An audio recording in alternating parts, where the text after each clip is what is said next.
आज सोलापूरला येताना माझ्यासोबत असं काहीतरी होईल मला वाटलंच नव्हतं बघा. तर भावांनो नमस्कार, मी तुमच्या सर्वांचा लाडका ब्लॉगर श्यामभाऊ आणि ब्लॉगर श्यामभाऊ आलाय आज सोलापूरला. आणि तेवढ्यात आपल्याला एसके भाऊ घ्यायला आला बघा. काय एसके भाऊ बरं आहे का? हा बरोबर आहे. तुझं कसं आहे? हा एकदम ओके मध्ये. तिथनं मग आपल्या एसके भाऊला घेऊन नीट जावं म्हणलं. आता थंड तर एवढी वाजालती की पद्धतशीर मध्ये आता चहा मागवतो बघा. काय एसके भाऊ मागव की चहा? हा घेतला बरोबर सुट्टी न देता चहाला पण ओढलो पद्धतशीर. तिथनं मग पहिल्यांदा तर घरी आलो बघा. घरी आल्या इकडं आपलं सलाब पडलेलं दिसलं. मग काय तिथनं आल्या मम्मीने मला कामच लावली की वर जा म्हणली पहिल्यांदा तर पाणी मारून घे सगळीकडे. मग तिथनं मोटर वगैरे चालू करून पद्धतशीर मध्ये सगळं पाणी मारून घेतलं. तेवढ्यात कांती बॉस आला की आंघोळ बिंगोळ करून निघालो की त्यासोबत. मग कांती बॉस कुठं जायचं? कॉलेजला. बरोबर आणि मी बॅग घेऊन येऊस तर स्टिंग बिंग घेऊन पिऊन बसली ती. मला एकच गोट ठेवली ती. बर तुम्ही नंतर मागा मला, मग सांगतो तुम्हाला. तिथनं मग पद्धतशीर आपले RX 100 घेऊन शाळेवरती आलो बघा. शाळेवर आल्याबरोबरच फुगे वगैरे लावलेले दिसले बघा. मग काय तिथनं मग आमची मॅचच लागली नाही लवकर. मग काय पेट पूजा वगैरे करून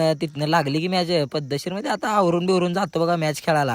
आणि तेवढ्या ती एसक्या बघा की एडचाळ कॅमेऱ्यावर चड्डी हाणाला यायच्या. मग काय तिथनं स्टिंग बिंग घेऊन पद्धतशीर मध्ये सुट्टीने देता ओढलो. मग अर्षद भाऊ काय म्हणता? स्टिंग दाखवा की? हा दाखवली बरोबर. मग एसके स्टिंग प्याला. हा फुकटच्या म्हणल्यावर चालतंय, सगळं चालतंय आपल्याला. तर भावानो आजपासून फुल कॉमेडी व्हिडिओ येतील, लवकर फॉलो करा.